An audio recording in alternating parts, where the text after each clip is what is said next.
Welcome to the YouTube channel of life in Saudi Arabia. आज हम जिस topic पे बात करने जा रहे हैं वो है end of service benefits calculation. तो जैसे कि आप जानते हैं, जो एम्प्लॉय भी सऊदी अरेबिया में आता है काम करने के लिए, चाहे वो सऊदी हो या एक्सपैट हो, वो उसको एंड ऑफ सर्विस बेनिफिट्स के लिए इंटाइटल्ड होता है। यानी हर एम्प्लॉय को एंड ऑफ सर्विस बेनिफिट मिलते हैं, चाहे वो किसी भी सेक्टर में काम करता है। तो अब ये एंड ऑफ सर्विस बेनिफिट कैसे कैलकुलेट करते हैं, इसका एक कॉम्प्लेक्स फार्मूला है। वो फार्मूला जो है वो मैं यहाँ पे बताऊँगा नहीं, क्योंकि उसके लिए हमने एक सेपरेट वीडियो बनाई है जिसको मैंने ऊपर टैग कर दिया है। यहाँ पे हम सिर्फ ये बात करेंगे कि इसको एक इजी वे में end of service benefits calculator के थ्रू कैसे कैलकुलेट किया जाता है।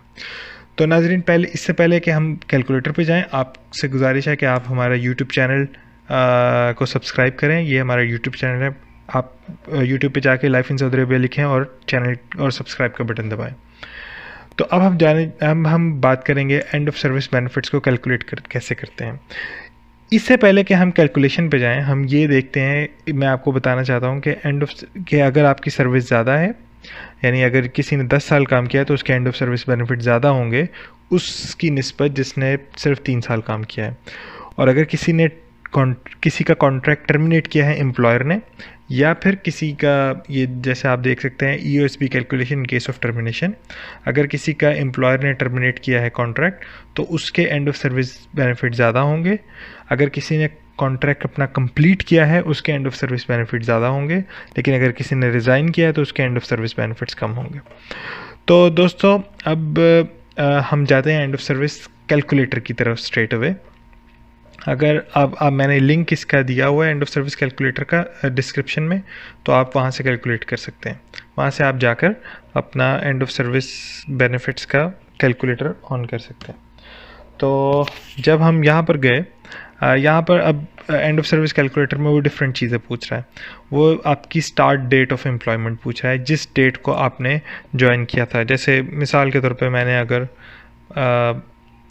1 जनवरी 2013 में ज्वाइन किया और मैंने 31 दिसंबर 2019 को मेरे ख़त्म हुआ है, कॉन्ट्रैक्ट ख़त्म हुआ है, या मेरी और मैंने इनमें से कोई भी ऐसा दिन नहीं था जब मैंने लीव विदाउट पे ली हो। आपको पता है कुछ लोग हैं वो जाते हैं छुट्टी पे और वो अनपेड लीव ले लेते हैं।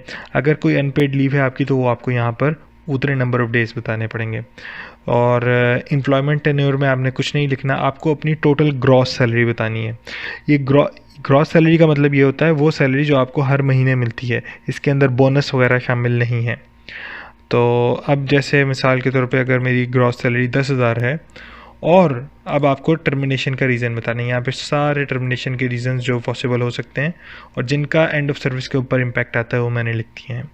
टर्मिनेशन बाय एम्प्लॉयर मैं कर रहा हूँ, यानी एम्प्लॉयर ने मुझे टर्मिनेट किया है, तो यहाँ पे जनरेट करूँगा मैं। तो ये एम्प्लॉयमेंट टेन्योर को उसने बता दिया है 6 years 11 months 28 days, जो कि तकरीबन 7 साल है। तो यहाँ पे आप कैलकुलेशन देखें तो end of service for the first 5 years, तो यानी 45,000 रियाल एंड ऑफ सर्विस बनती है। इसकी अगर देखें आप 7 साल की, और 10,000 अगर बेसिक सैलरी, अगर ग्रॉस सैलरी है तो 45,000 रियाल बनती है। किस तरह ये इफ़ेक्ट होता है आपकी यानी टर्मिनेशन और रेजिग्नेशन पे, किस तरह इफ़ेक्ट होता है वो भी हम अब यहाँ पे देख लेते हैं। अब मैं अगर यहाँ पर सिर्फ और सिर्फ ये मेंशन करूँ कि अब हम मेंशन करते हैं कि रेजिग्नेशन ऑन कॉन्ट्रैक्ट कंप्लीशन, यानी कि एक आदमी ने अगर अपना कॉन्ट्रैक्ट कंप्लीट किया है तो उसकी एंड ऑफ सर्विस बेनिफिट कितनी होगी, ये हमने जनरेट किया। आप देख सकते हैं कि ये भी 45,000 है। इसका ये मतलब है कि अगर आप अपने कॉन्ट्रैक्ट कंप्लीशन के ऊपर आके रिज़ाइन करते हैं तो आपको पूरी एंड ऑफ सर्विस बेनिफिट मिल सकता है।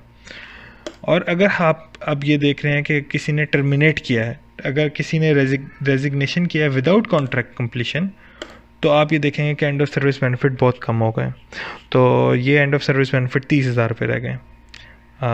इसी तरह अगर मैं अपडेट्स अगर चेंज कर दूँ, यहाँ पर मैं लिख दूँ कि मैंने 2016 में ज्वाइन किया है और बाकी सारी चीज़ें सेम हैं और टर्मिनेशन बाय एम्प्लॉयर है, तो तो आप देखें कि आपके एंड ऑफ सर्विस बेनिफिट 20,000 रह गए, क्योंकि सिर्फ 4 साल का है। पहले 5 साल में आधी salary, half salary for the first 5 years accrue होती है। अच्छा, अब अगर इसको मैं रेजिग्नेशन कर दूं विदाउट कॉन्ट्रैक्ट कंप्लीशन, तो आप देखेंगे कि बेनिफिट कुछ भी नहीं रह गया, सिर्फ 6,000 है 4 साल में, 6,600। तो इस तरह मेरे दोस्तों आप ये end of service benefit calculate कर सकते हैं। अगर आपका एम्प्लॉयर आपको एंड ऑफ सर्विस बेनिफिट इससे कम दे रहा है जो इस कैलकुलेटर में है, तो आप उसको लीगली चैलेंज भी कर सकते हैं।